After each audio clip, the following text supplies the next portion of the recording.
Speak sponsored by rxcardclub.com.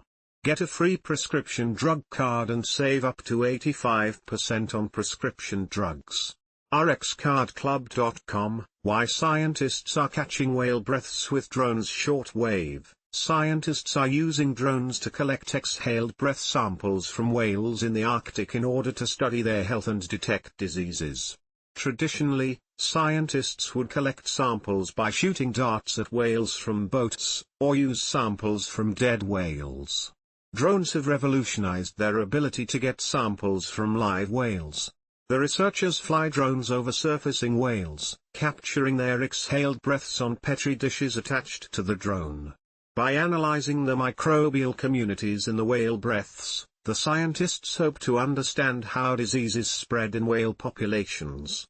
The researchers have detected cetacean morbillivirus and herpes virus in some whale populations, though they did not find avian influenza or brucella bacteria.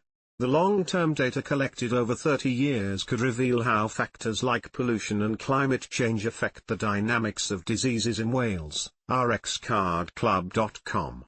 Get a free prescription drug card and save up to 80% on prescription drugs. Less than /speak.